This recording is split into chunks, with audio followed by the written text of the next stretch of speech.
It's been more than 2 years since fans were able to see five-time All-Star Klay Thompson on the court. More importantly, in June this year, Warriors president Bob Myers said Klay more than likely will return this December.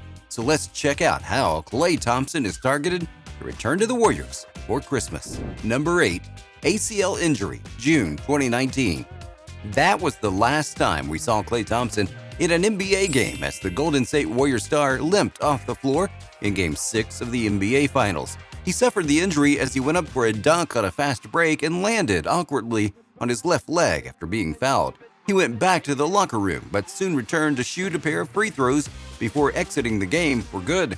He was later ruled out for the contest and diagnosed with a torn ACL. After working his way back from the ACL injury, Thompson suffered a second setback, tearing his right Achilles during an off-season workout in November, just a month out from the beginning of the 2021 season. These two injuries together causing Thompson to miss 2 straight NBA seasons and over 2 calendar years. Number 7. The worst year for Thompson. Klay Thompson has long been one of the most candid, thoughtful players in the NBA. Earlier this year, Thompson spoke at length about a little bit of everything: his year from hell, his thoughts on this Dubs team, and his expectations for next season.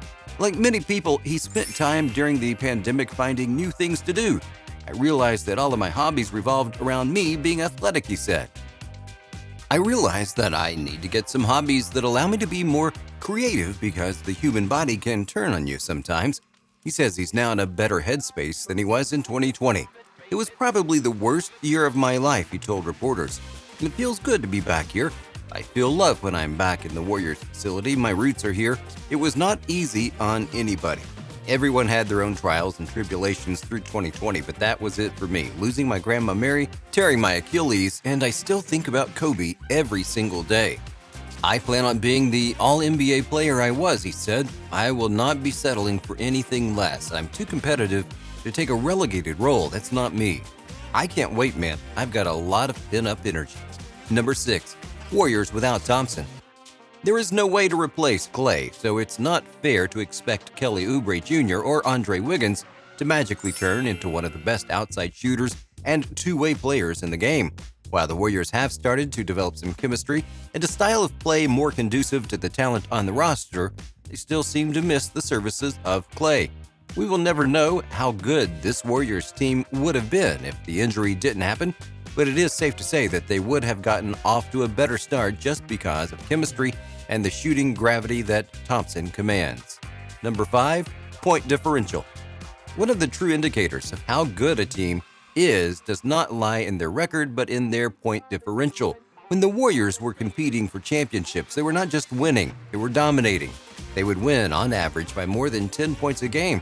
That's pretty amazing when you consider that most NBA games are decided within the last 2 minutes.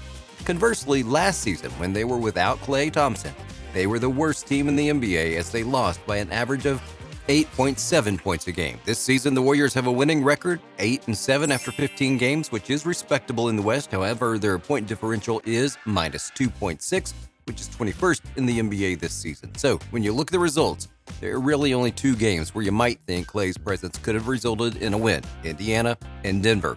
Now, even though they would have still lost versus Brooklyn and Milwaukee, they wouldn't have gotten blown out. Number 4, three-point shooting. So after point differential, the next stat that's a leading indicator of team success is three-point shooting percentage. The Warriors have been one of the best teams because they've had 3 of the best shooters in NBA history: Steph Curry, Klay Thompson, and Kevin Durant. Now this season, they only have 1, Curry, and it's reflected in their shooting. While Steph is second in the NBA in three-pointers made per game at 4.1, the Warriors, as a team, are 13th. They're averaging 13.1 made three-pointers per game on 34.6% shooting. Now, if Klay was playing, they would be in the top 5.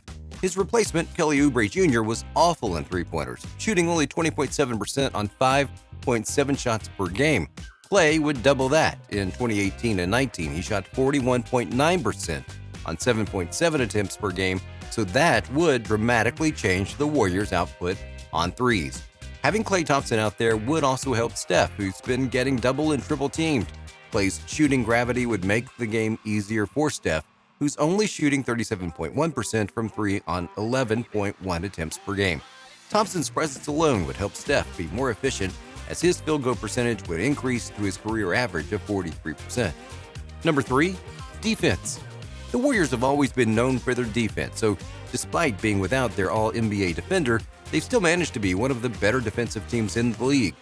Their adjusted defensive rating of 107.72 is the 5th best, which is great. Usually, the best defensive teams tend to also have the best records. Playing great defense will help the Warriors stay in games in which their offense sputters. It looks like the front office's strategy of loading up on players with long wingspans is working. Number 2, recovery. Klay Thompson is still rehabbing from his right Achilles injury, but Golden State's head coach Steve Kerr is positive about the recovery of this sharpshooter based on what he's seen so far. Kerr talked about Thompson's condition as the Warriors guard works his way back to game shape. When Klay started running about 3 weeks ago, it was like the light was suddenly at the end of the tunnel. You could just tell a big change in his optimism and in his feeling of being part of the group, preparing for next season. Now, these last few weeks have been great. He's putting in so much work, Kerr shared. Steve Kerr also acknowledged the difficult journey that Klay Thompson had to go through to reach where he is now. But the Warriors head coach is just happy to finally see him healthy and moving really well. With an Achilles injury, those first couple of months are just painstaking in terms of how slow everything comes progress-wise. So this is a really exciting thing that he's now on the floor and really starting to move. Number 1, Christmas Day return. Recently, it was reported that the date the Warriors are aiming for Klay's comeback might be late December. The report adding that Klay could come back a little bit before that, but in terms of getting his conditioning right, the Warriors are targeting Christmas Day game against the Suns.